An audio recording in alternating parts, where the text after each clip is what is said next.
Marcus Cole had exactly 900 credits to his name, and a landlord who wanted 800 of them by Friday.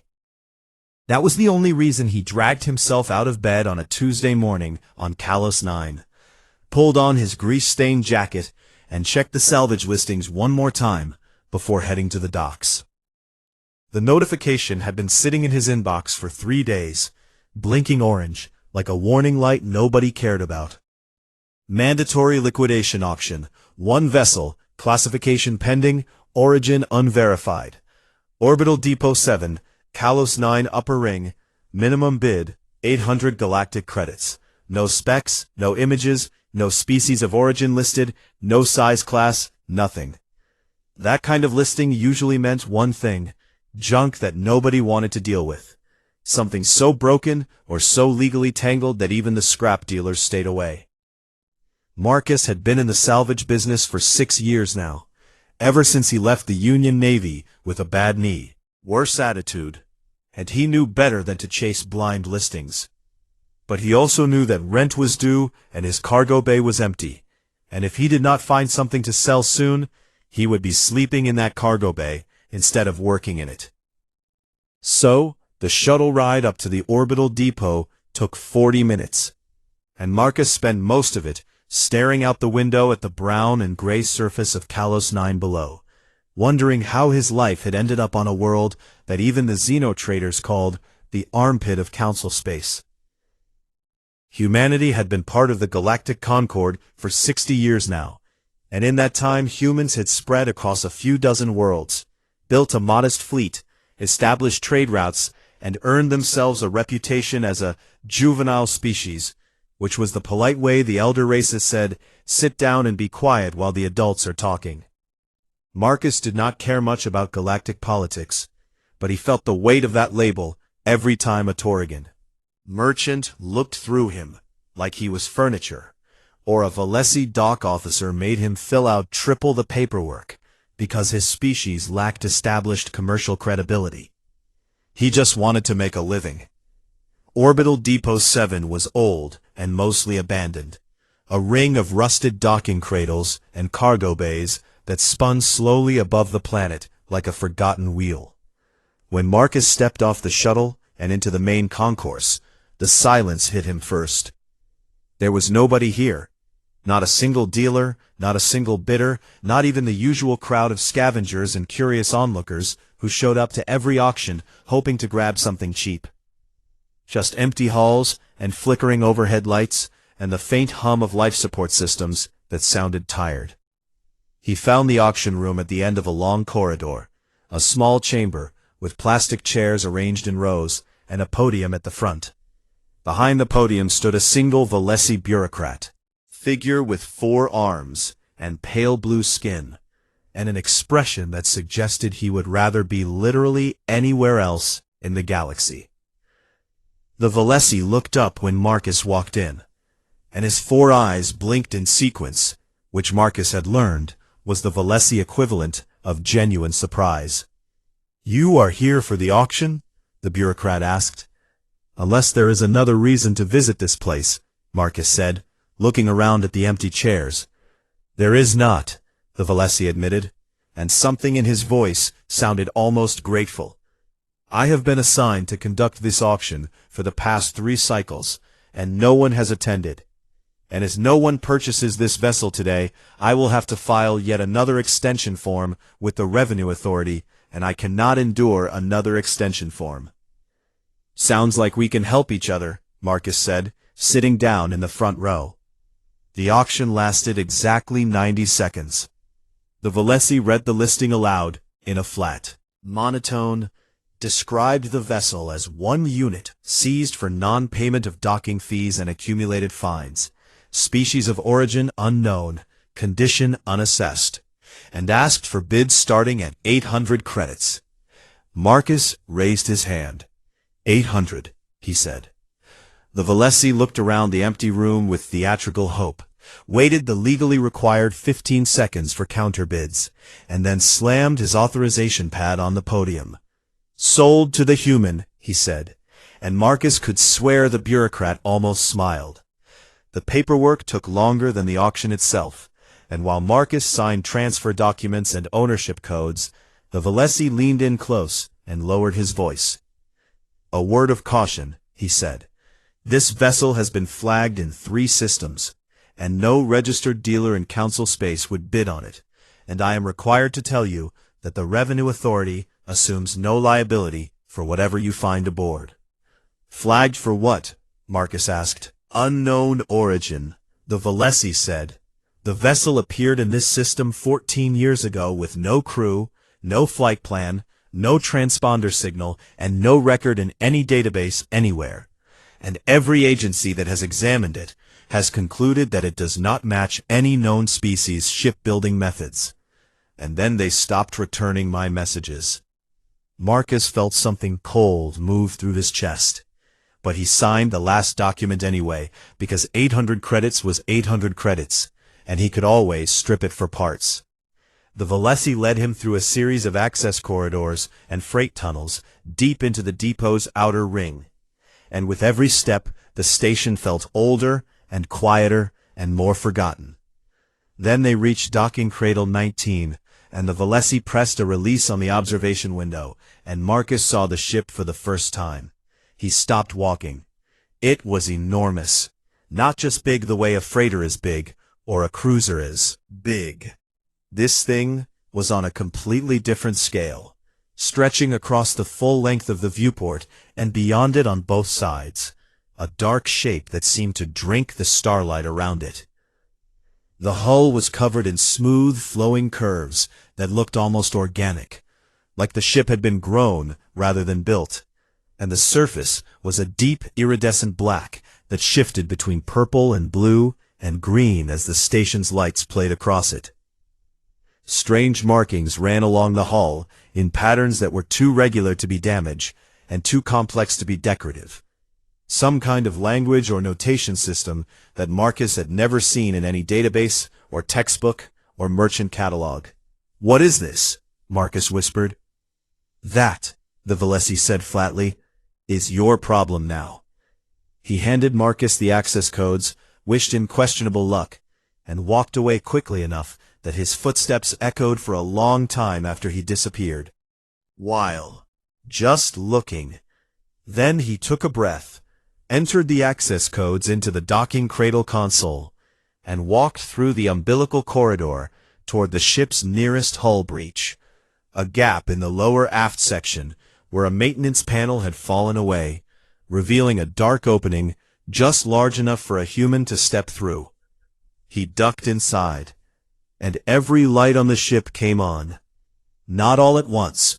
It was more like a wave, starting right where he stood and rolling outward in every direction, racing down corridors and up through decks and across vast chambers he could not yet see.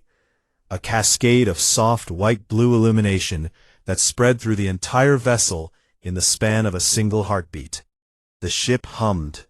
Not the mechanical hum of engines or generators.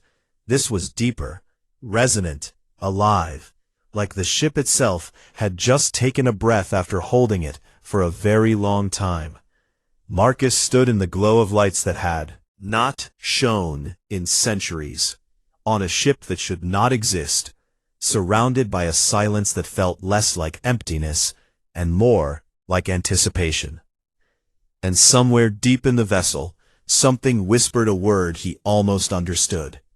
Marcus spent the first 3 days alone on the ship, and every hour he spent inside it made him more certain that he had stumbled into something that was never meant for a salvage dealer from Kalos 9. The interior was unlike anything he had ever seen or read about or even imagined. Corridors stretched in directions that should not have been possible, curving gently upward and then somehow becoming level again without any transition he could feel in his legs or his stomach. Some rooms had gravity that pulled toward the ceiling, and when he stepped into them, his body simply adjusted as if the floor had always been above him. The walls were lined with crystalline structures that pulsed with faint light when he walked past them, and the light followed him, always keeping him at the center of a soft glow that moved when he moved and dimmed when he stood still. Everything responded to him. Doors opened before he reached them. Panels lit up when his fingers touched them. Came near, and the temperature in every room settled to exactly the level that felt comfortable against his skin. On the second day, he found the bridge. It was a vast circular chamber at the heart of the ship, with a domed ceiling that displayed what he first thought was a window, but quickly realized was a projection.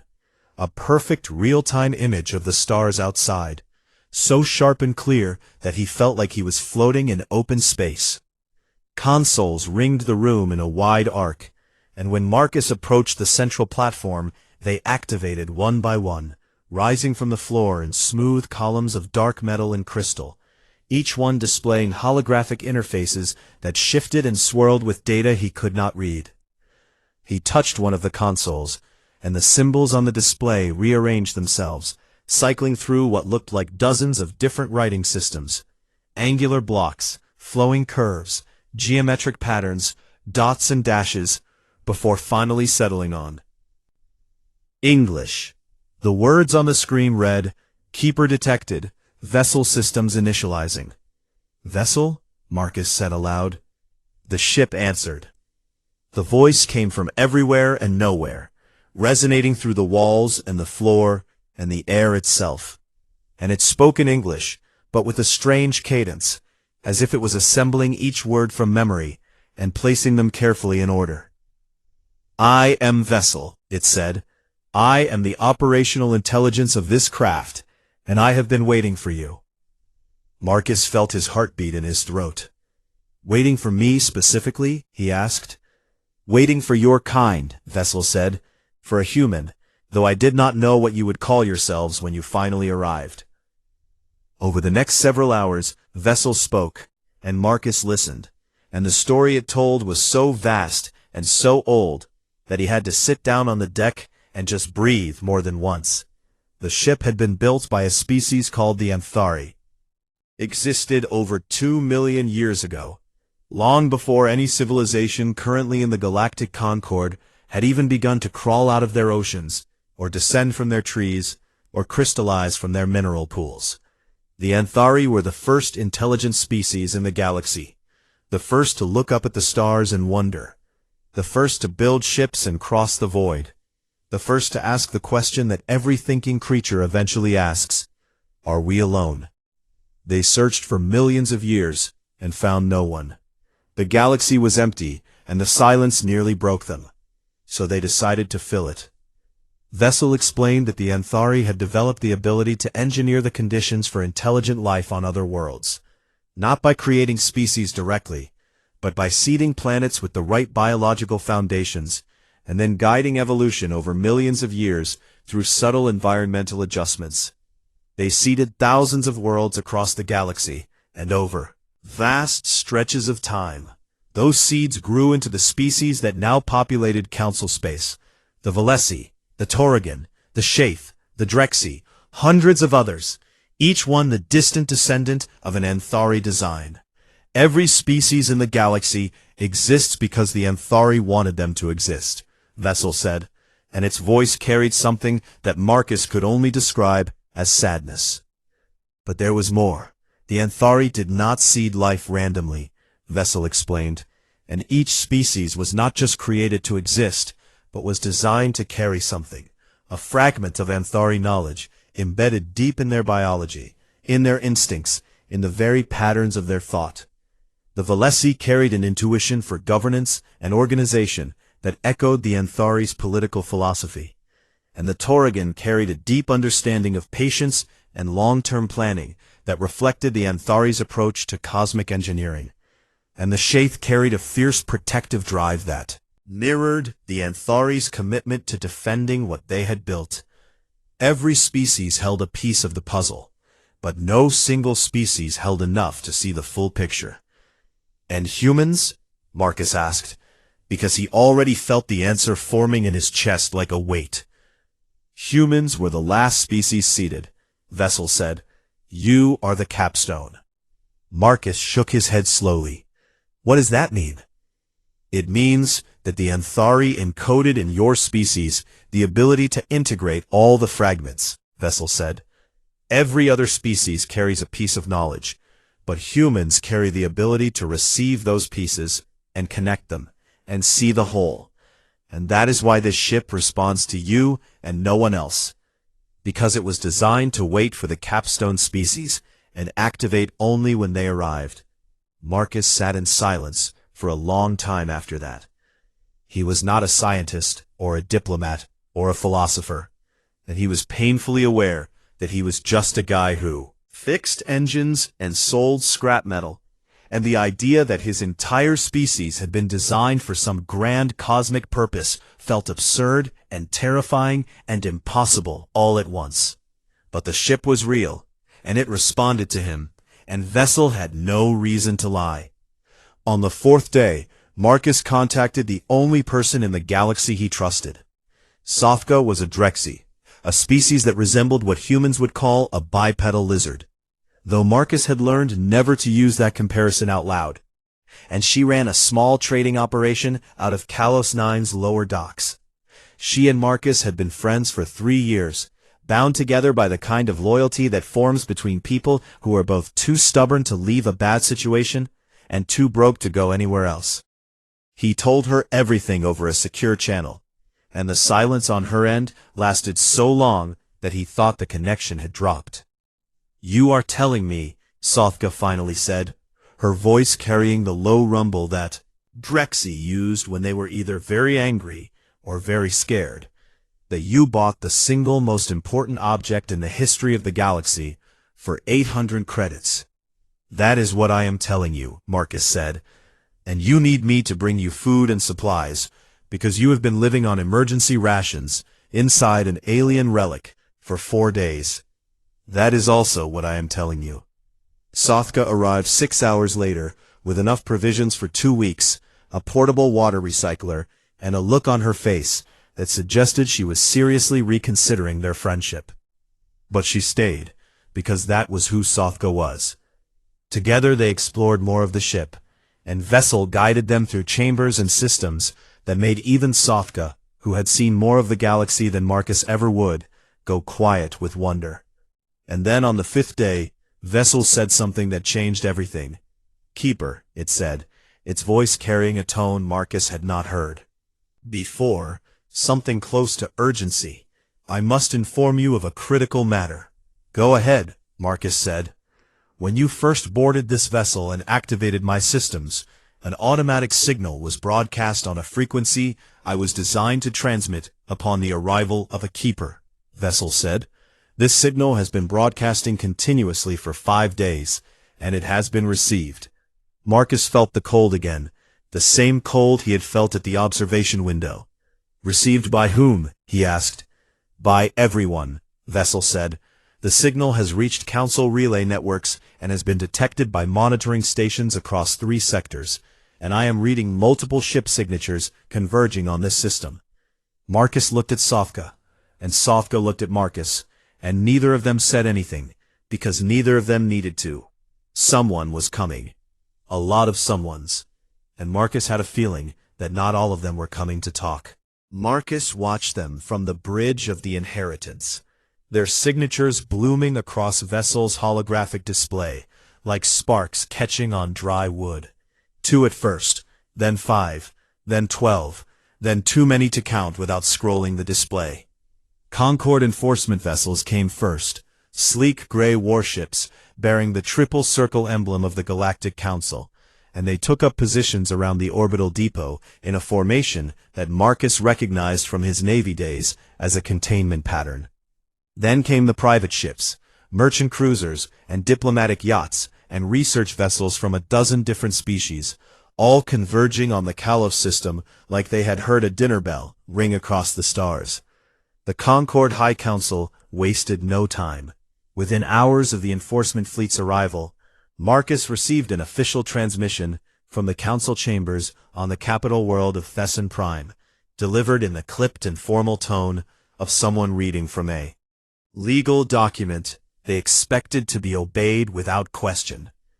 The message stated that the vessel designated by its current owner as the Inheritance had been classified as a precursor artifact under Section 44 of the Concord Salvage and Heritage Act, and that all precursor artifacts, defined as any technology or structure predating the formation of the Galactic Concord, were the collective property of all member species, and therefore fell under the direct authority of the High Council. Marcus was ordered to surrender the vessel immediately, vacate the premises, and submit to a formal debriefing regarding any information he had obtained during his unauthorized time aboard. He read the message twice, then looked at Sofka, who was sitting cross-legged on the bridge floor, eating dried meat from a foil packet. "They want the ship," he said. "Of course they do," Sofka said. "They are citing salvage law." "Of course they are." Marcus thought about it for exactly 10 seconds, and then opened a reply channel. "No," he said. The word traveled across space at the speed of light, and landed on the desks of the most powerful beings in the galaxy, with all the diplomatic grace of a brick through a window. What followed was chaos. The Council sent a boarding team, 12 Torrigan soldiers, in full combat armor, accompanied by a Valesi legal officer carrying enough paperwork to fill a cargo container. They docked with the orbital depot, crossed the umbilical corridor, and approached the hull breach where Marcus had first entered the ship. The moment the first Torrigan boot touched the threshold, every bulkhead in the forward section slammed shut, with a sound like thunder. The docking clamps disengaged themselves, and the entire ship went dark, except for the section where Marcus and Sofka were standing. The boarding team was left in the dark, in a sealed corridor, unable to move forward or backward. Vessel calmly rerouted them back to the umbilical and sealed the hull breach behind them. "The vessel does not accept unauthorized personnel," Vessel announced on an open channel, and Marcus imagined he could hear something like satisfaction in the words. The Council was furious. But the real crisis was not about law or property rights. It was about what Vessel's broadcast signal had implied, and what was now spreading through every news network and diplomatic channel in the galaxy. The idea that humanity was the capstone species, designed by the Anthari to integrate the knowledge of every other civilization, struck at the very foundation of the galactic order. The Concord was built on a hierarchy, and that hierarchy was built on a simple assumption. Older species were wiser, more advanced, and more fit to lead, and younger species should defer to their judgment until they had proven themselves over centuries of development. The three elder species, the Vliesi, the Torrigan, and the Shaith, had held the top positions in the Council for as long as the Concord had existed, and their authority rested on the unspoken belief that seniority was the natural measure of worth.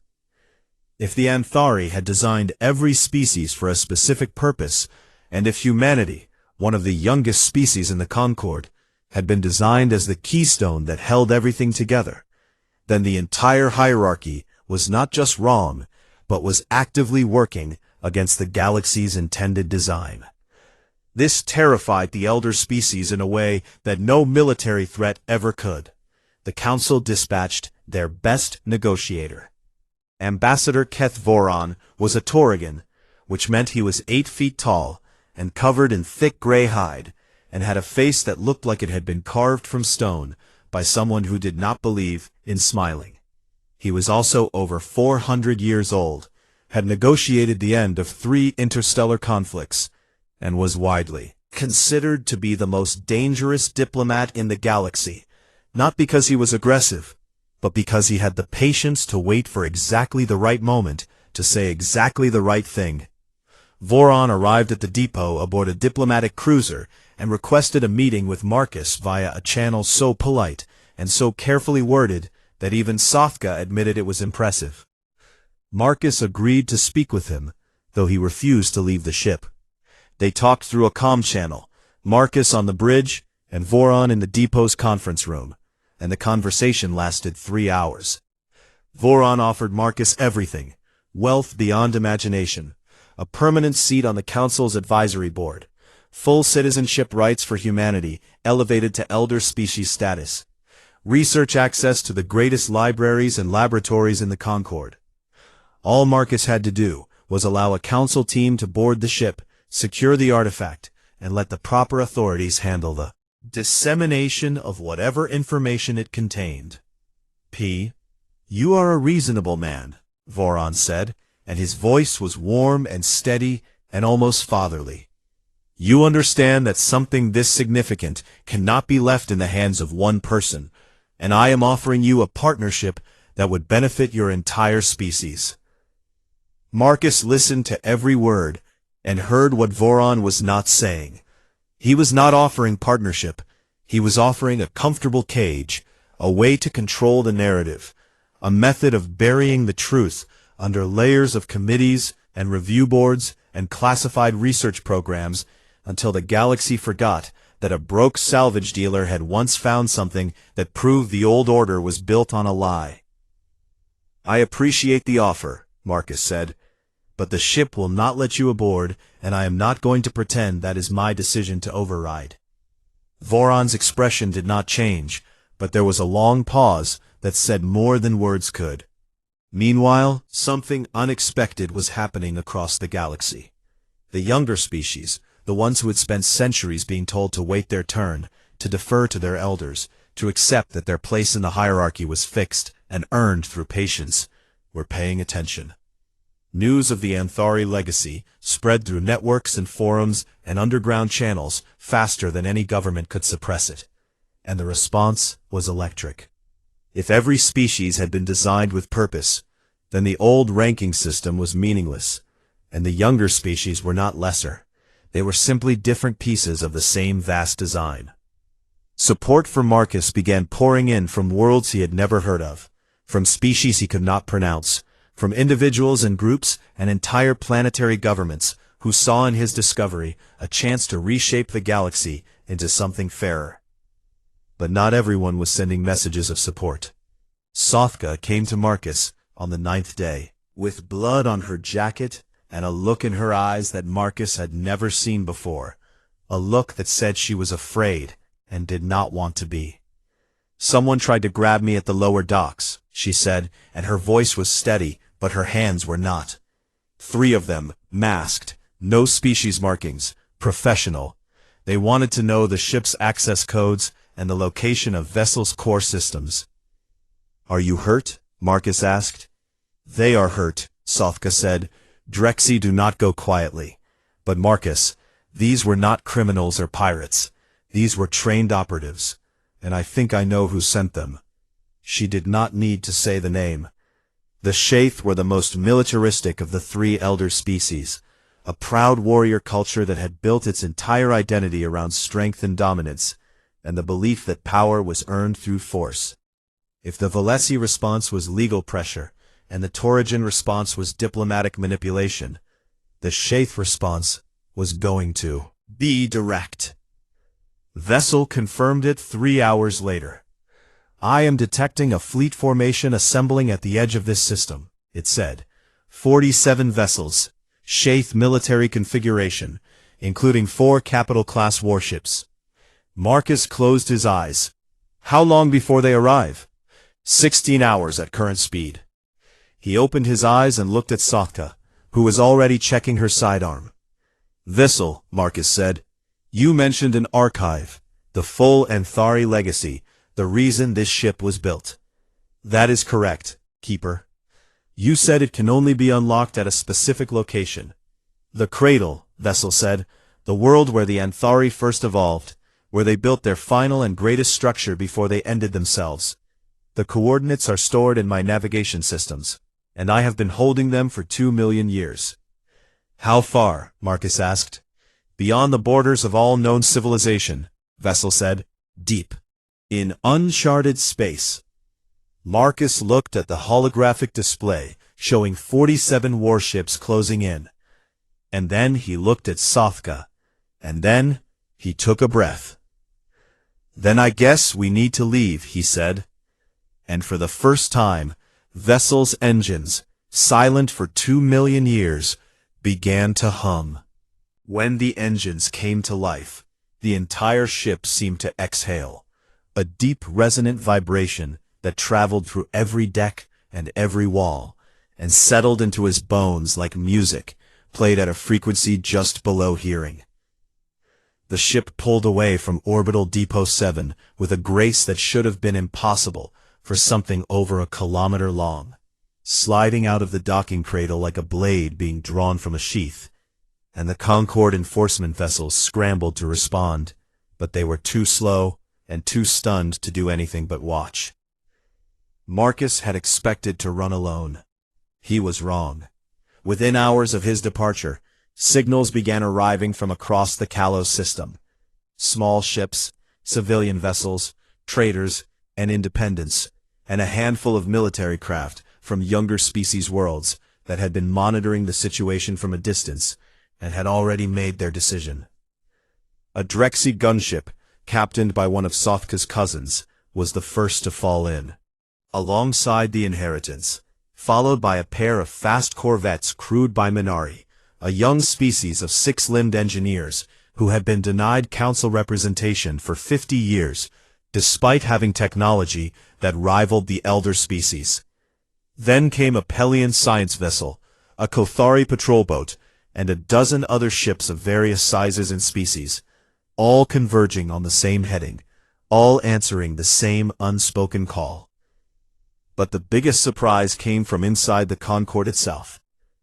Unidentified vessel, this is Captain Anara Dish of the Concord enforcement ship Resolute, and I am breaking formation to join your convoy. The transmission arrived on an open channel, which meant every ship in the system heard it, which meant Anara Dish knew exactly what she was doing. She was burning her career, and her rank, and her standing in Velesi society, in full public view. Marcus opened a channel to her. "Captain, are you sure about this?" he asked. "Have served the Concord for 90 years, Anara said, and her voice was calm, in the way that only comes from having already made peace with a decision. "And I have always believed that the Concord existed to serve all species equally, but I have watched the Council suppress information and threaten a civilian, and prepare military force to protect a hierarchy that I now believe was never meant to exist. So yes, I am sure." She brought her ship, a mid-sized enforcement cruiser with real weapons and real armor, into formation beside the Inheritance, and her presence gave the ragtag fleet something it had not had before: legitimacy. They were not rebels or pirates. They were citizens of the Concord, exercising their right to seek the truth. The fleet made 3 jumps through map space before they hit the border. The edge of known civilization was not a wall or a line, but a gradual thinning, a place where the star maps went from detailed to sparse to blank. The relay station stopped, and the navigation beacons went dark, and the only thing ahead was the unknown. The Shaith fleet caught them there. War Commander Osrek brought 47 ships out of hyperspace in a wall of metal and fire that stretched across the void like a clenched fist. Capital warships, flanked by destroyers and interceptors, every weapon system powered and every shield raised. Osrek himself appeared on the comm channel, a broad and scarred Shaith with a voice like gravel being crushed, wearing the ceremonial armor of a fleet commander who had seen more battles than most species had seen generations. "Human," he said, and the word was not an insult, but it was not friendly either. "I am going to speak plainly because I respect you enough to not waste your time with politics." "I appreciate that," Marcus said. "I do not care about the Council's laws or the hierarchy, or who sits in what chair on Thesson Prime," Osrek said. "Is the survival of every civilization in this galaxy. And what you are carrying on that ship has the power to tear everything apart. Or bring everything together," Marcus said. "That is what frightens me," Osrek said, and there was something raw in his voice that Marcus had not expected. "Every great change in history has been paid for in blood, and I have seen enough blood to last me forever, and I will not stand aside and let you unleash something that could ignite a war across 1,000 worlds."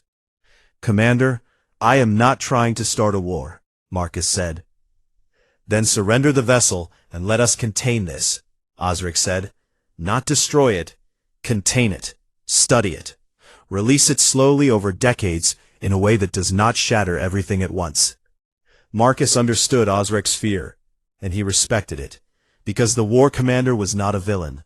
He was a soldier who had spent his life protecting people, and who saw in this moment the possibility of everything he had protected falling apart. But Marcus also knew that the truth does not become less true because you release it slowly, and that controlling information is just another word for controlling people, and that 2 million years was long enough to wait. I cannot do that, Marcus said, and I think you know I cannot. Osric closed the channel, and the Shaith fleet opened fire. The battle that followed was the most terrifying and beautiful thing Marcus had ever witnessed. The ragtag fleet scattered into defensive positions, Anthari resolute leading the charge with a ferocity that surprised even the Shaith. And the younger species ships fought with a desperation born not from aggression, but from the understanding that this was the moment where everything changed or nothing did. But it was the inheritance that turned the tide. Vessel-activated weapon systems that had been dormant for 2 million years, and the technology gap between Anthari engineering and modern Concord military hardware was not a gap, it was an abyss. Beams of light that bent around obstacles and passed through shields like they did not exist. Gravity pulses that pushed capital ships sideways without damaging them. Energy fields that wrapped around incoming missiles and simply unmade them into harmless particles. Marcus did not want to destroy the Shaith fleet, and he told Vessel so, and the ship listened. Every weapon it fired was precise, surgical, designed to disable rather than kill. Engines knocked offline, weapons arrays overloaded and shut down, navigation systems scrambled, but not a single hull breached, not a single crew compartment depressurized, not a single life taken. The Shaith had never encountered anything like it, and Marcus could hear the confusion and fear in their communications as ship after ship went dark, but alive. During the battle, as Marcus gripped the console and watched the chaos unfold through Vessel's display, the ship told him one more piece of the Anthari story. The Anthari did not die, Vessel said, its voice somehow calm, even as it coordinated 100 simultaneous defensive actions. They did not ascend to a higher plane or flee to another galaxy. They chose to end themselves. Why? Marcus asked. Because they understood that a single dominant species, no matter how wise or benevolent, will always become a cage for everything beneath it, Vessel said. They looked at what they had built, a galaxy full of potential, full of life they had lovingly designed. And they realized that as long as they existed, every other species would be living in their shadow, defined by their design, dependent on their guidance. So they stepped aside, Marcus said. They removed themselves entirely, Vessel said. They destroyed their cities, erased their presence from every world they had touched, and left behind only this ship and the cradle, found when the time was right. Marcus felt something break open inside him, a grief for a species he had never known, a people who had loved the galaxy so much that they had given it the only gift that mattered, the freedom to become whatever it wanted to be. And in that moment, standing on the bridge of a ship built by beings who had sacrificed everything for the future, Marcus made a decision.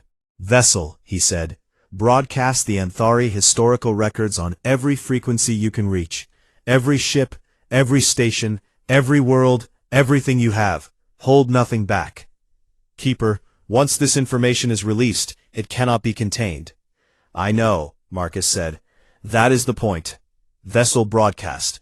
The signal went out like a wave of light, carrying the Anthari's story, their creation, their seeding of the galaxy, their sacrifice, the purpose they had given to every species. And it washed over the battlefield and beyond it, reaching relay stations and comm networks and spreading at the speed of light toward every corner of civilization. The Shaith fleet went silent. Marcus watched Osric's flagship drift to a stop, its weapons powering down. and he imagined the war commander sitting in his command chair, receiving the same transmission that every being in the galaxy was now receiving. The truth about where they all came from and why. Some of the Shaith's ships stood down immediately, their captains unable to fight against something that had just given them the deepest answer their species had ever sought. Others held their positions, uncertain and afraid. In the gap that opened, Marcus and his fleet jumped to the final coordinates. And when they emerged from hyperspace, Marcus looked through Vessel's display and forgot how to breathe. It was not a planet. It was a structure so vast that it made the inheritance look like a grain of sand beside a mountain. The void in every direction, dark and silent and impossibly ancient, a web of interconnected rings and spheres and bridges that dwarfed anything any civilization had ever built. The cradle. And as the inheritance approached, the structure began to light up, section by section, ring by ring, a cascade of illumination spreading across something the size of a solar system, as if the greatest creation in the history of the galaxy had been holding its breath for 2 million years, and had just exhaled. Not alive in the way that animals or plants are alive, but alive in the way that a cathedral is alive, when light pours through its windows and fills the silence with color. It was alive with purpose, with meaning, with the accumulated intention of a civilization that had poured everything it was into one final act of generosity. Marcus guided the inheritance through the outer rings of the structure, following a path that Vessel traced through the holographic display like a thread through a labyrinth. And every surface they passed glowed with the same soft blue-white light that had greeted him when he first stepped aboard the ship. The structure's scale was beyond comprehension. Entire sections were larger than planets, connected by bridges that spanned distances measured in millions of kilometers.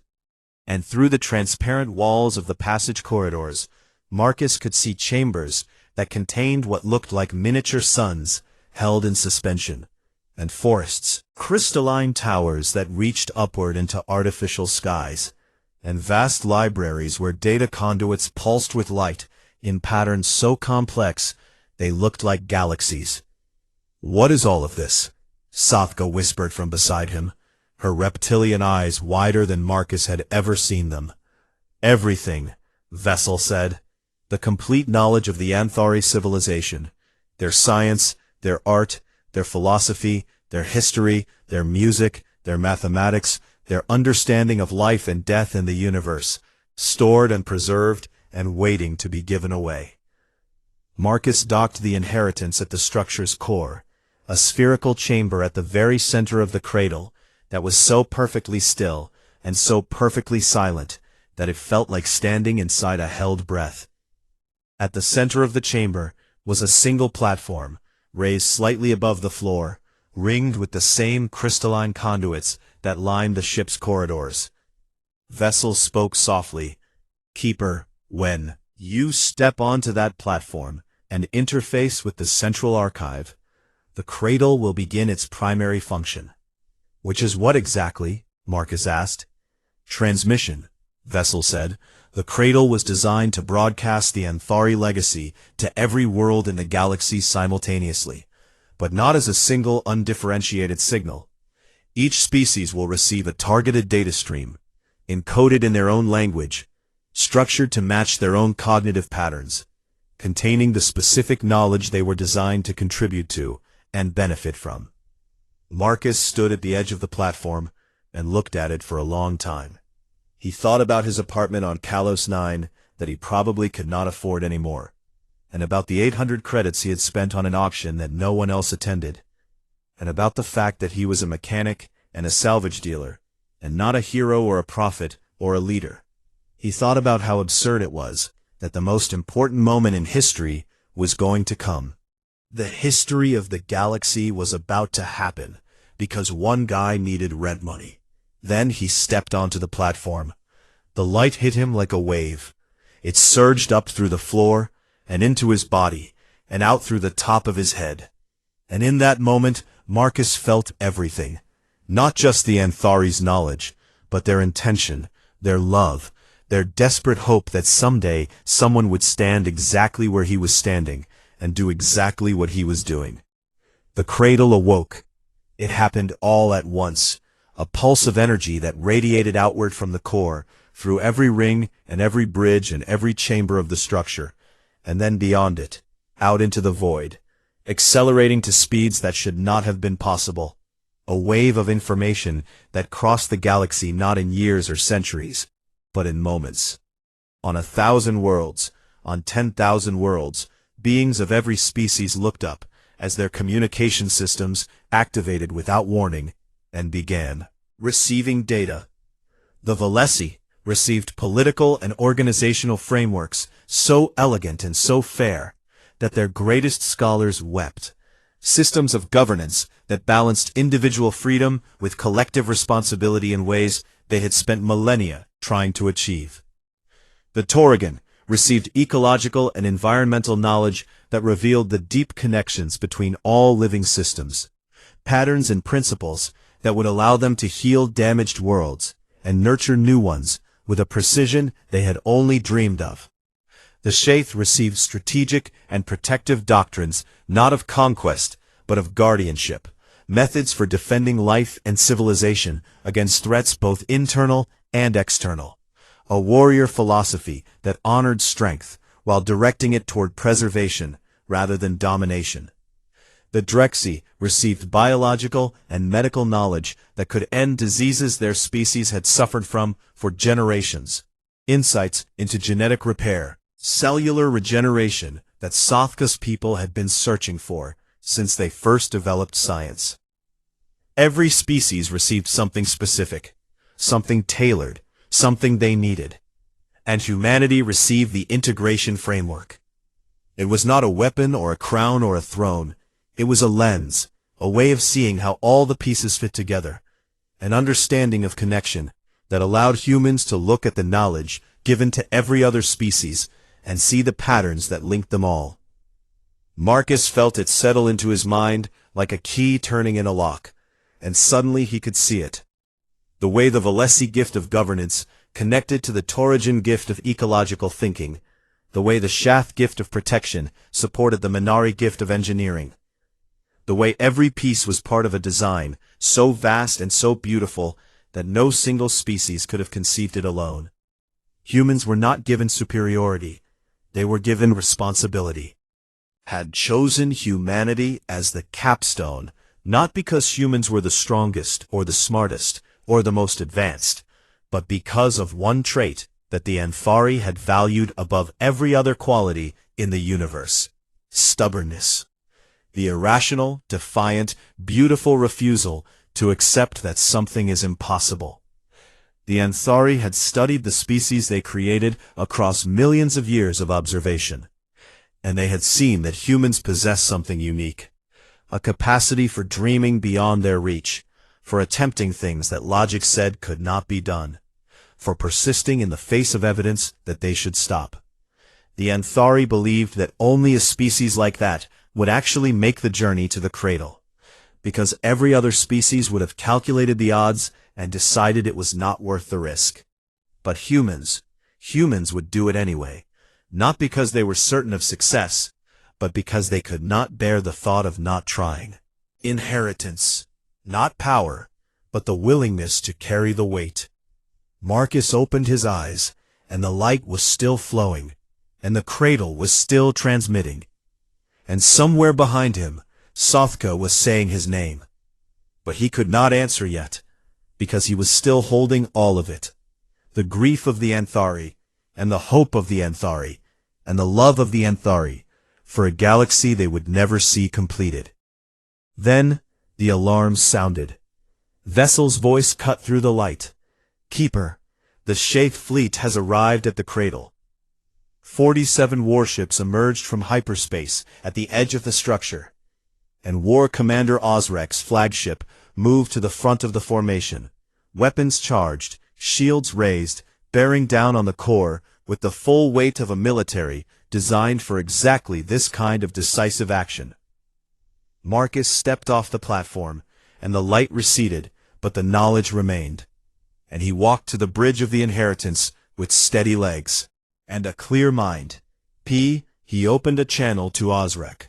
"Commander," he said. There was a long silence, and when Osrek spoke, his voice was different. Not the gravel-hard tone of a warrior preparing for battle, but something quieter. Something that sounded like a man standing at the edge of everything he had ever believed, and watching it reshape itself. "I received the transmission," Osrek said. "My entire fleet received it, and I have spent the last hour reading what the Anthari left for the Shaith, and I do not know what to do with it." "You do not have to do anything with it right now," Marcus said. "I came here to destroy this structure," Osrek said. "I know. I believed it was the right thing to do. I believed that the galaxy was not ready for this, that the chaos it would cause would destroy more than it would save." "You were right," Marcus said, and Osrek fell silent in surprise. "The galaxy is not ready, and it never will be, and that is the entire point. You do not wait until everything is perfect to do what is right, because perfection never comes. You just do it, and you deal with the mess, and you make it work, because that is what living things do." Another long silence. "My species was given a gift," Osrek said slowly. "A gift that tells us our purpose is to protect, not to control." "Yes," Marcus said. "And you are asking me to start doing that right now, even though everything in my training tells me that the safest course of action is to destroy this place and contain the information." "I am not asking you anything, Commander," Marcus said. "I am telling you that the information is already out there. It has already reached every world in the galaxy, and destroying the cradle will not change that. And the only question left is whether you want to be part of what comes next, or whether you want to be the one who tried to stop it." The Shaith fleet held its position for 11 minutes. Then, one by one, the weapon systems powered down. Osrek's flagship lowered its shields. "I will need time," Osrek said. "We all will," Marcus said. 6 months later, the galaxy was a different place. Not a better place, not yet. Different in the way that a house is different after you have torn down a wall and found a room you never knew existed. Messy and full of dust, and uncertain, but also full of possibility. The old hierarchy was collapsing, slowly and loudly, and with all the grace of a building falling down a hill, and the elder species were struggling to adjust to a reality in which their authority was no longer assumed, but had to be earned. The Concord still existed, but it was being rebuilt from the ground up, reshaped by the knowledge the cradle had given every species, restructured around the understanding that each civilization had a unique and essential role to play, and that no one species could or should lead alone. Humanity found itself at the center of this new order, not as rulers or commanders, but as connectors, the ones who sat at every table and helped translate between species, not just in language, but in purpose, helping the Valesi understand why the Shaith needed to protect, helping the Taragan understand why the Minari needed to build, helping everyone see the threads that linked their gifts together. It was exhausting and messy and frequently ridiculous work, and Marcus was terrible at the political parts, and only slightly better at the diplomatic parts, but he kept showing up because that was what humans did. They named him the first steward of the cradle, a title he accepted with the same enthusiasm he had once reserved for filing tax forms. Sothka visited him at the cradle every few weeks, bringing supplies and news, and the particular kind of blunt honesty that only a true friend can deliver. "You know you are technically the most important human alive," she told him once, sitting on the bridge of the inheritance while the structure hummed around them like a living thing. "I am a guy who went to an auction because he needed rent money," Marcus said. "And now you are responsible for the future of galactic civilization." "I am aware of the irony." Sothka made the low rumbling sound that Drexy used when something was funny but also true. "The Anthari spent 2 million years designing a plan to unite the galaxy," she said, "and the whole thing depended on someone being too stubborn to know they should have stayed home." Marcus looked out at the stars through the bridge display, at the vast and luminous structure that surrounded them, at the galaxy that was stumbling and arguing and slowly learning to see itself as one connected whole. "Yeah," he said. "Sounds about human." The galaxy had spent 2 million years waiting for someone too stubborn to know they should have stayed. Home? In the end, that was enough.